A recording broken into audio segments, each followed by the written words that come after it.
The crystal vase shattered against the marble floor, inches from where the elderly woman cowered. "You pathetic old witch!" Priscilla's voice dripped with venom as her manicured hand rose again. But before the next blow could land, Nina stepped between them, her dark eyes blazing with a courage that would cost her everything. What happened next would expose a web of lies so twisted it would bring a billionaire empire to its knees and force one man to choose between the woman he thought he loved and the truth that could destroy them all. The October sun filtered through the floor-to-ceiling windows of the Hartwell mansion, casting long shadows across the imported Italian tile. Nina Jackson moved quietly through the grand hallway, her worn sneakers silent against the polished floor. At 31, she had learned to make herself invisible in spaces where people like her were meant to be seen but never heard. "Mrs. Eleanor needs her medication in 10 minutes, she whispered to herself, checking the small notebook she kept in her uniform pocket. The 76-year-old matriarch of the Hartwell family had become more than just an employer to Nina over the past 8 months. She had become the grandmother Nina lost to cancer 3 years ago. Eleanor Hartwell sat in her sunroom, wrapped in a cashmere shawl despite the warmth. Her silver hair was pulled back in an elegant bun, and her pale blue eyes sparkled with the kind of wisdom that comes from surviving both triumph and tragedy. "There's my angel," Eleanor said softly as Nina entered with the medication tray. "Mrs. Eleanor, you'll make me blush," Nina replied, smiling as she set down the tray and poured water from the crystal pitcher. "I mean it, dear. You have a light about you. It's rare in this house, especially lately." Nina understood. She'd seen the change, too. Ever since Justin Hartwell, Eleanor's only son, had brought Priscilla Monroe into their lives 6 months ago, the warmth had begun to drain from the mansion like water from a cracked vessel. Priscilla was beautiful in the way that magazine covers are beautiful. Flawless, cold, untouchable. Her blonde hair always fell in perfect waves. Her designer dresses never wrinkled. Her smile could light up a room or cut through it like a blade, depending on who was watching. The sound of heels clicking against marble announced her arrival before she appeared. "Well, isn't this cozy?" Priscilla said, her voice honeyed but her eyes sharp as she entered the sunroom. "The help and the invalid, having your little tea party." Nina's jaw tightened, but she kept her expression neutral. "I was just giving Mrs. Hartwell her afternoon medication." "How noble," Priscilla said, examining her nails. "Tell me, Nina, do you always hover like this? Eleanor's a grown woman. She doesn't need a babysitter." Eleanor's hand trembled slightly as she reached for Nina's arm. "Nina is a godsend, Priscilla. She's staff," Priscilla interrupted, her smile never wavering. "Let's not pretend she's family." The words hung in the air like poison. Nina felt the familiar sting of dismissal, the kind that reminded her of every job she'd worked where her humanity was optional. "I'll leave you two to visit," Nina said quietly, gathering the tray. "Actually," Priscilla's voice stopped her at the door. "Justin and I are having dinner with some investors tonight. Eleanor, you'll join us. And Nina? Make sure Eleanor looks presentable. We can't have her looking like she just rolled out of a nursing home." When Priscilla left, Eleanor's composure crumbled. Tears streaked down her weathered cheeks. "Don't let her see you cry," Nina said gently, kneeling beside the older woman's chair. "People like her feed on tears." "My son doesn't see it," Eleanor whispered. "He looks at her and sees beauty. But I see what's underneath. I see the cruelty." That evening, as Nina helped Eleanor dress for dinner, the older woman gripped her hand tightly. "Promise me something," Eleanor said, her voice urgent. "If something happens to me, if I can't speak for myself, promise you'll tell Justin the truth." "Mrs. Eleanor, nothing's going to happen." "Promise me." Nina squeezed her hand. "I promise." The dinner was held in the mansion's formal dining room. Nina served the first course, moving efficiently between the kitchen and dining room. Justin Hartwell was a man who commanded attention without demanding it. At 38, he'd built his father's modest tech company into a billion-dollar empire. His dark hair was always perfectly styled, his suits custom-tailored, but his gray eyes held a kindness that seemed at odds with his wealth. "Mother looks beautiful tonight," Justin said, smiling at Eleanor. Priscilla's hand found his under the table. "Doesn't she?" I made sure Nina took extra care with her appearance. As the evening wore on, Eleanor grew tired. Her head began to droop, and her responses became slower. "I think I need to retire," Eleanor said softly. "Already?" Priscilla's voice carried just enough disappointment to sound concerned. "Justin, your mother's leaving us. Let me help you, Mom." Justin began to rise. No, Priscilla interjected smoothly. "You stay with Mr. Davidson. Nina can handle it. That's what we pay her for, after all." Nina helped Eleanor to her feet, supporting her weight as they moved slowly toward the hallway. They were halfway up the grand staircase when Eleanor stumbled. Her medication made her dizzy sometimes, and the stairs were steep.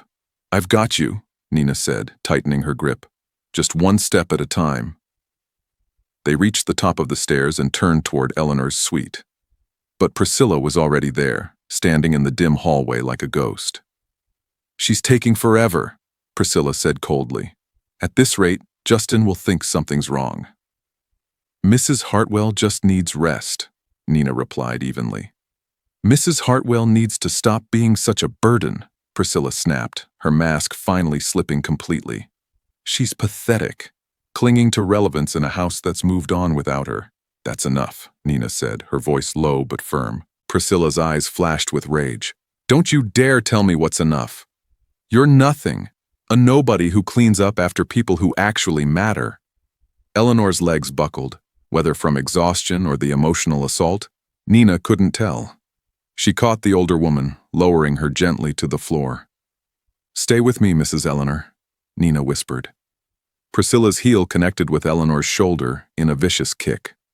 "Get up, you manipulative old woman. Stop pretending to be weak just to get attention." "Stop!" Nina threw herself over Eleanor, shielding her with her own body. "She needs help. She's not well." "She's fine," Priscilla hissed. "She's always fine when Justin's around.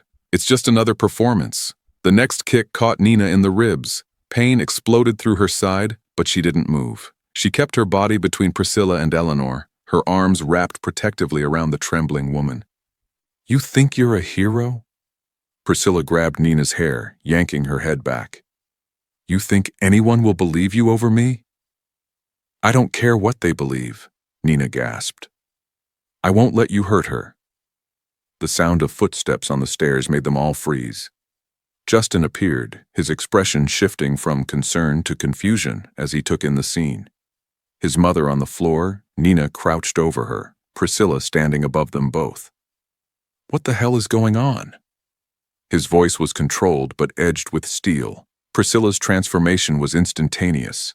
Her face crumpled, tears springing to her eyes.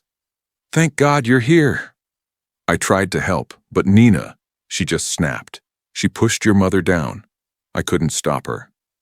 Nina's blood ran cold. "That's not true." "Look at her," Priscilla cried, pointing at Eleanor. "Look what she did."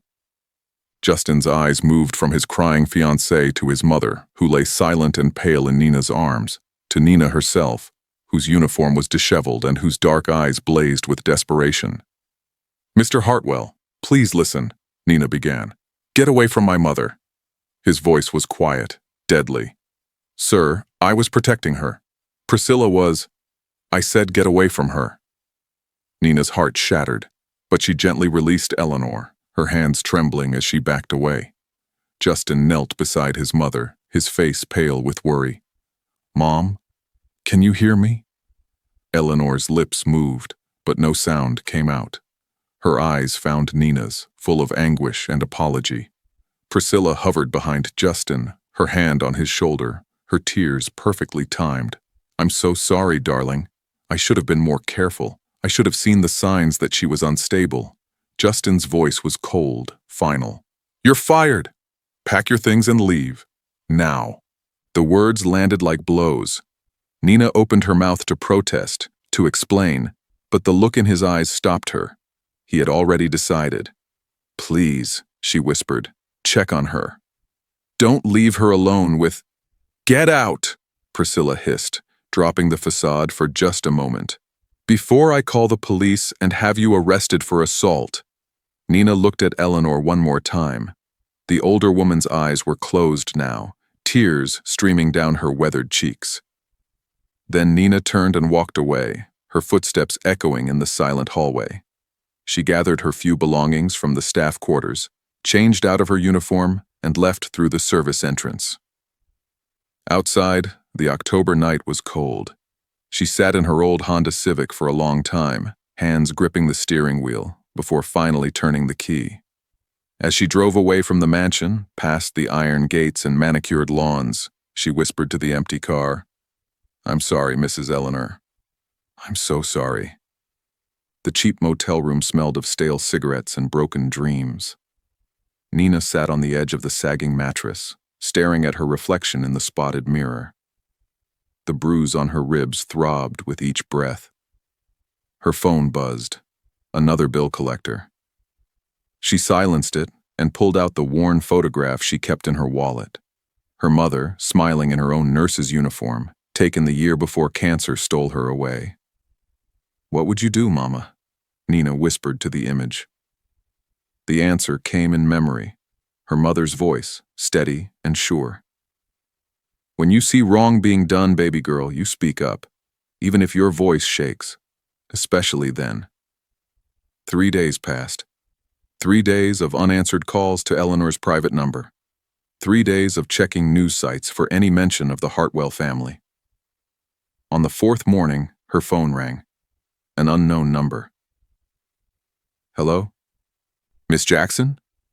The voice was unfamiliar, older, careful. "My name is Margaret Chen. I'm the head housekeeper at the Hartwell estate. We need to talk." Nina's heart raced. "Is Mrs. Hartwell okay?" A long pause. "That's what I need to discuss with you. But not over the phone.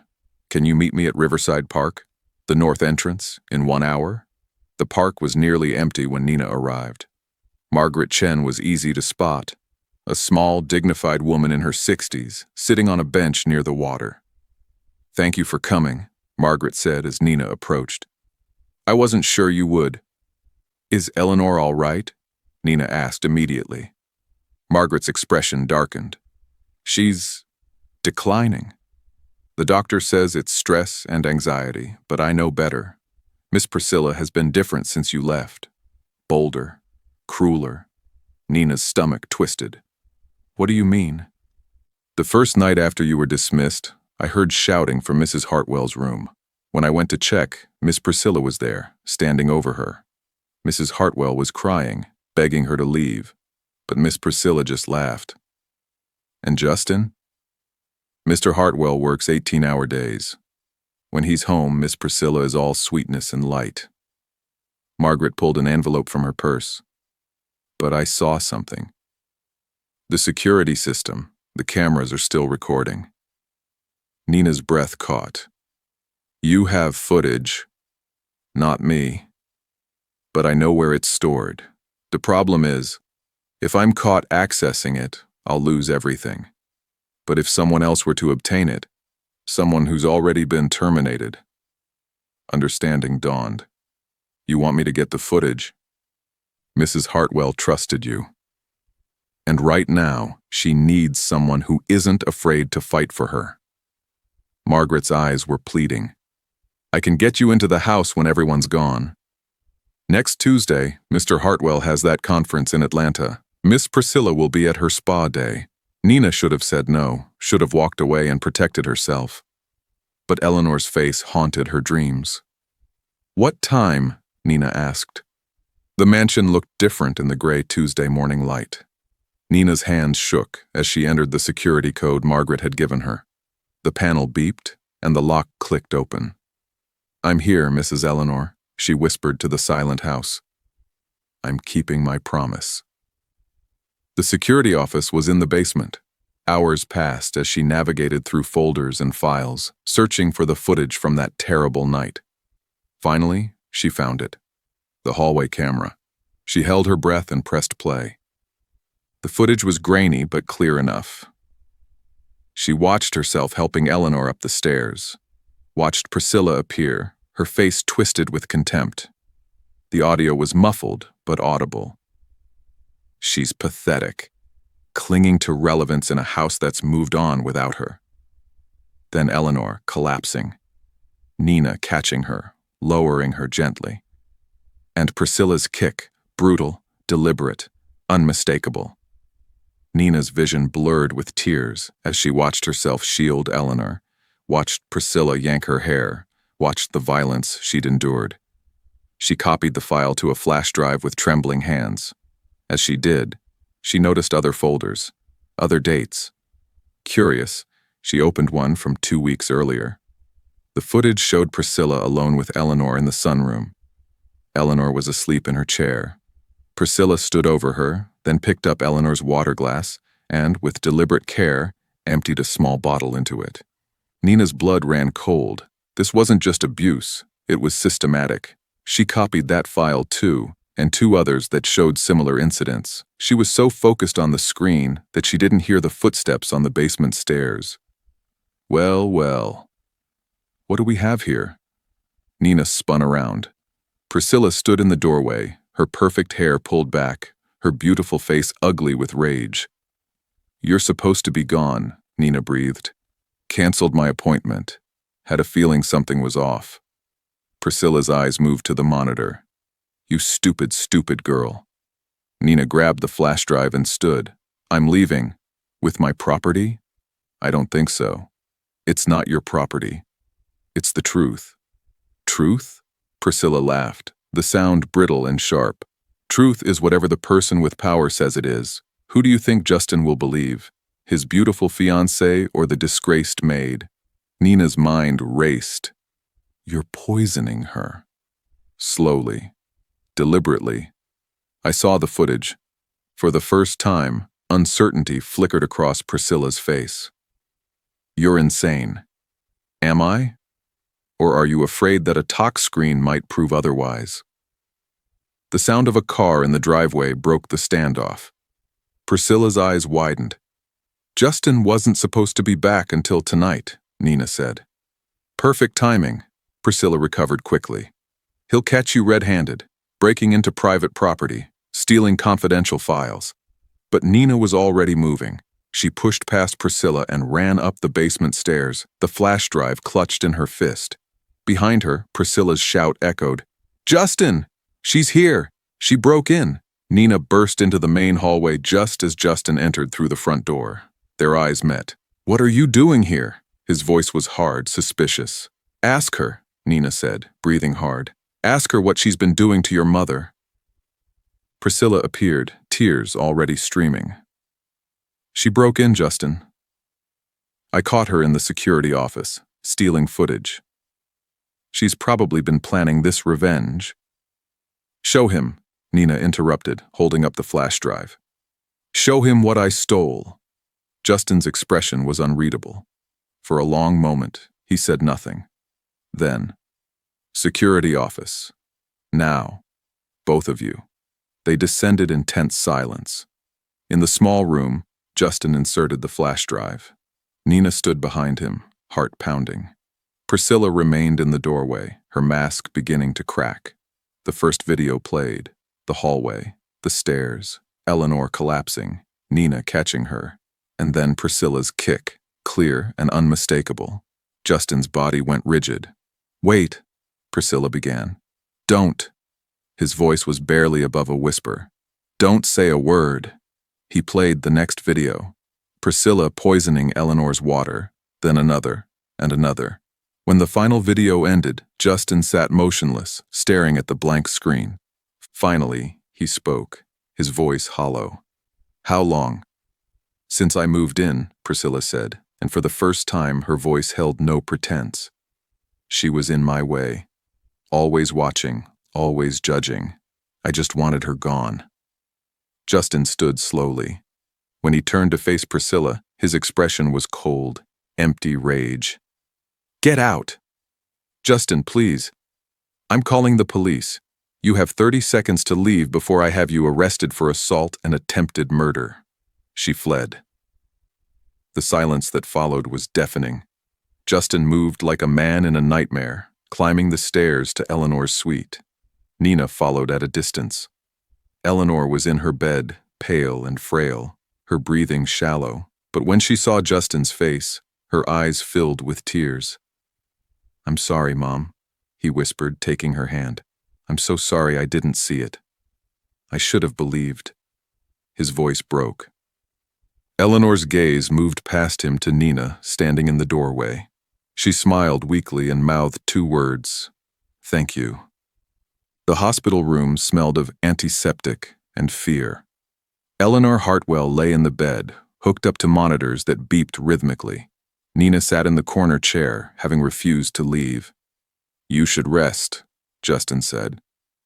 "So should you," Nina replied, noting the dark circles under his eyes. 3 days had passed since Priscilla's departure. The toxicology report confirmed what Nina's instincts had known. Eleanor had been systematically poisoned with small doses of prescription sedatives. Not enough to kill quickly, but enough to weaken her, confuse her, make her seem older and more fragile than she was. "Attempted murder," the detective had said. "We've issued a warrant." But Priscilla had vanished. Eleanor stirred, her eyes fluttering open. "Nina?" "I'm here, Mrs. Eleanor." Nina moved to the bedside. "Tell her," Eleanor whispered. "Tell her I knew." Nina frowned. "Knew what?" "About her. About the real Priscilla Monroe." Eleanor's eyes moved to Justin. "In my nightstand at home. Bottom drawer, there's a folder." Justin left immediately. He returned an hour later, his face ashen, carrying a manila folder stuffed with papers. Without a word, he handed it to Nina. Inside was a private investigator's report, dated 8 months earlier, right when Priscilla had entered their lives. Nina read, in stunned silence. Subject: Priscilla Monroe. Birth name: Patricia Moore. Background: criminal record sealed as juvenile. 3 prior relationships with wealthy men, all ending in restraining orders. Pattern of manipulation, financial abuse, and violence. "Your mother knew," Nina whispered. "She knew from the beginning. She tried to tell me." Justin's voice was hollow. "I didn't listen." "Why didn't she show you this?" "Because I wouldn't have believed her. I was in love, or what I thought was love. If Mom had presented this, I would have assumed she'd fabricated it. Priscilla knew that." "She sacrificed herself," Justin continued quietly. "Let Priscilla poison her, abuse her, because she knew the truth would only come out if things got bad enough that I couldn't ignore it. Or for someone else to expose it," Nina added softly. Their eyes met, a moment of understanding passing between them. That evening, Nina returned to her motel room, but as she inserted her key, she noticed the door was already ajar. Inside, the room had been ransacked. On the bathroom mirror, written in red lipstick, "You should have stayed silent." Nina called Justin immediately. "Don't touch anything," he said. "I'm calling the police." "And Nina?" "Pack whatever you need. You're staying at the house. It's not safe for you alone." An hour later, Nina found herself back in the mansion, but this time as a guest in one of the family's private suites. Margaret appeared with fresh towels. "Welcome back, dear." "Have you heard anything?" Nina asked. "About Priscilla?" Margaret's expression darkened. "Only rumors. Some of the other staff she fired they've been calling. She's been threatening them too, trying to make sure no one testifies. There are others. At least 5 that I know of. All women of color. All dismissed for disciplinary reasons after they witnessed her treatment of Mrs. Hartwell." Nina felt sick. This wasn't just about one woman's cruelty. It was systematic, calculated, protected by privilege and power. That night, unable to sleep, Nina found herself in Eleanor's study. Justin appeared in the doorway. "I need to tell you something," he said. "The prosecutor called. They found Priscilla. Private airport, trying to board a chartered plane to Mexico. She's in custody. Nina's heart leaped. That's good news. Her lawyer is claiming self-defense, says you attacked her and she was afraid for her life. That everything she did to my mother was my mother's imagination, brought on by dementia. Nina's heart sank. But the videos, her lawyer says they're edited, taken out of context. That's insane. Maybe. But it's also strategic. Justin's expression was grim. Nina, this is going to get ugly. She has money, connections, lawyers whose job is to destroy your credibility. I know, Nina said quietly. But I also know the truth. The truth doesn't always win in court. Nina met his eyes. Then we make sure it does. We find those other women. We get their testimony. We show the pattern. And we don't back down. For the first time in days, Justin smiled. My mother chose well when she trusted you. The trial preparation began immediately. Justin hired the best criminal prosecutor in the state. They tracked down 4 of the 5 women Priscilla had fired, all of whom agreed to testify. Their stories were hauntingly similar. Abuse disguised as discipline, accusations of theft when they tried to report Priscilla's behavior, dismissals that destroyed their careers. But Priscilla's defense team was equally prepared. They painted Nina as an obsessed woman who'd fabricated evidence to frame an innocent woman out of jealousy and rage. It's actually brilliant, the prosecutor admitted. They're using racial and class dynamics to their advantage, suggesting you were resentful of Priscilla's relationship with Justin. That's disgusting, Nina said. That's reality in courtrooms. Nina, are you prepared for that? Nina thought of Eleanor, still recovering. Of the other women whose lives Priscilla had destroyed. Of her mother's voice. When you see wrong being done, baby girl, you speak up. I'm prepared, she said. The preliminary hearing was set for December. Nina spent the intervening weeks helping care for Eleanor, who slowly regained strength as the toxins left her system. I'll testify, Eleanor announced one morning. No matter what the doctors say. Mom, you're still recovering, Justin began. I'm recovered enough to speak the truth.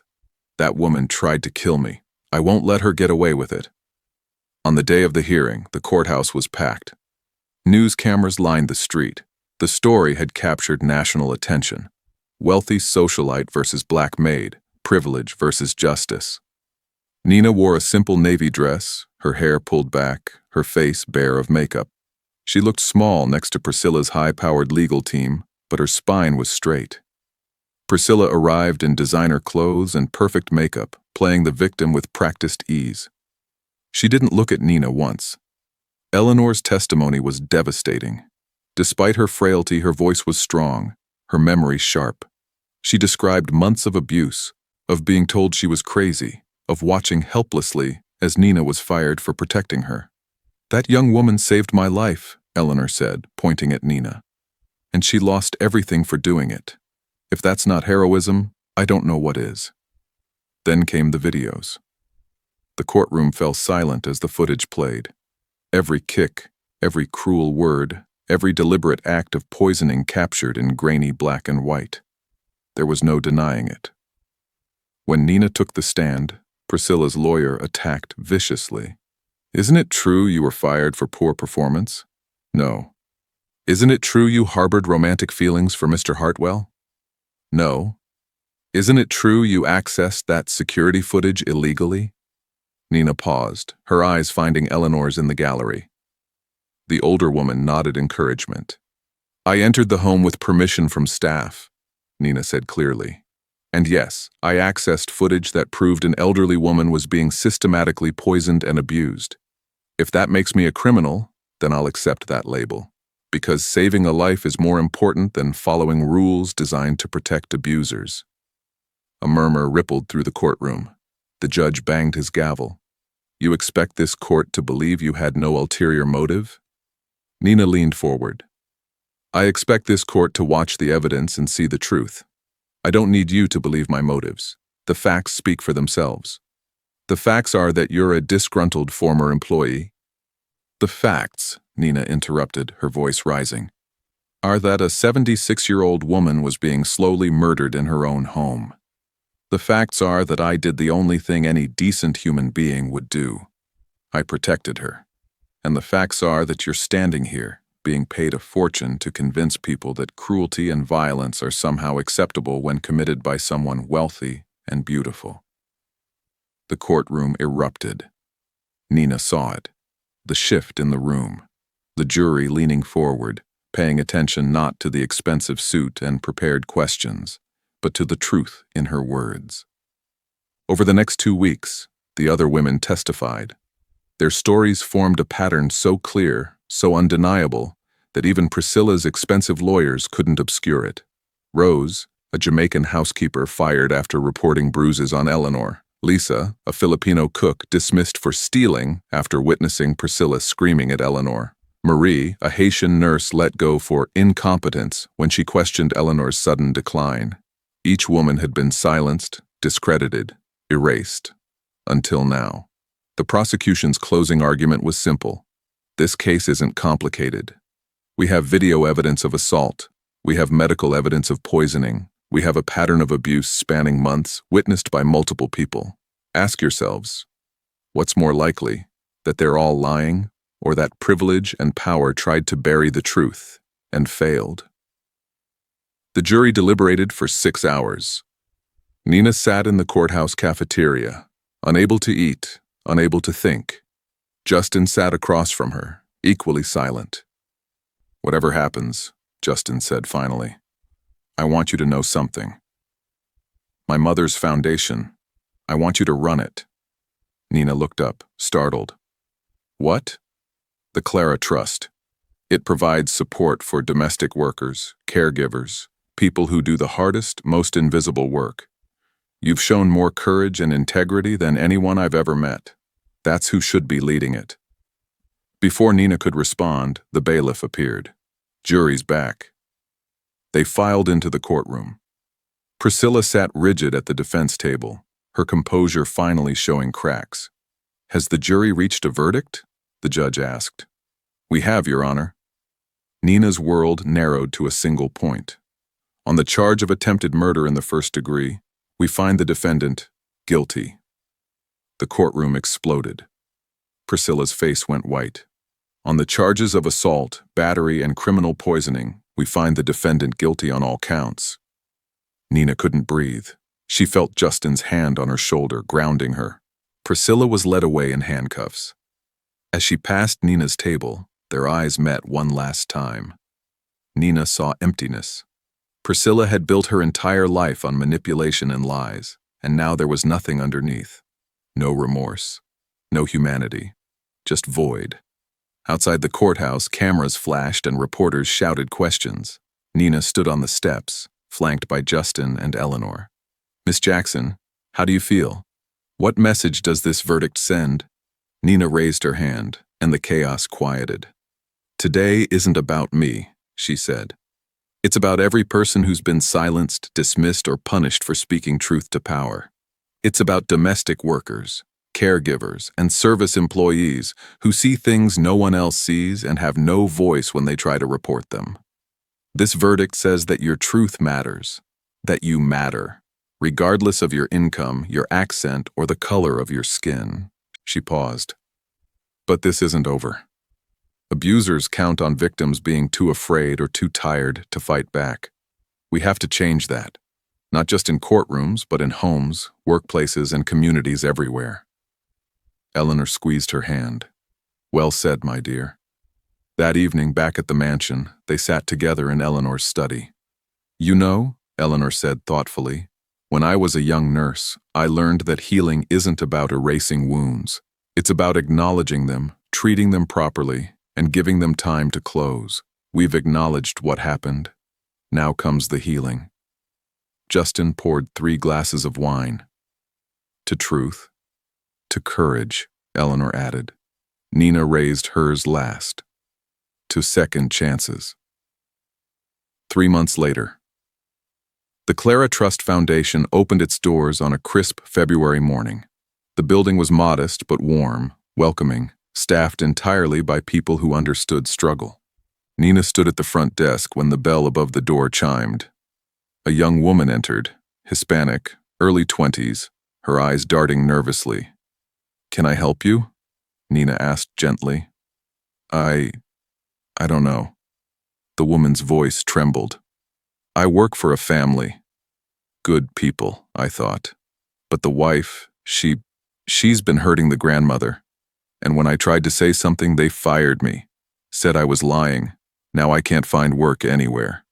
Nina's heart ached with recognition. She came around the desk and took the woman's hand. "You came to the right place," she said softly. "We believe you, and we're going to help you fight back." The woman's eyes filled with tears. "Really? That's what we're here for." Nina smiled. "You're not alone anymore." As she led the woman to a consultation room, Nina caught her reflection in the glass door. She looked different than a year ago. Older, wearier, but also stronger, more certain. Her phone buzzed, a text from Justin. "Board meeting at 3. Mom insists on attending even though doctor said to rest. Your influence on her is terrible." Nina smiled and typed back, "She's impossible, but that's why we love her. See you at 3. And Justin, thank you for everything." She slipped the phone back and returned to her work. Outside, the city moved on with its business. But inside, something revolutionary was taking root. A place where truth was valued over power, where the most vulnerable voices were heard first, where justice wasn't just an idea, but a practice. Nina thought of her mother, of that worn photograph still in her wallet. She thought of Eleanor's courage and Justin's transformation. She thought of Priscilla, locked away where she could hurt no one else. But mostly she thought about the woman in the consultation room, the one who'd found the courage to walk through that door and ask for help. "We're going to change things," Nina whispered to herself, "one truth at a time." And in that moment, change didn't seem impossible at all. Retry DS continue, but make sure it doesn't pass 4,000 word 1 year later. The award ceremony was held in a hotel ballroom, crystal chandeliers glittering overhead, tables draped in white linen.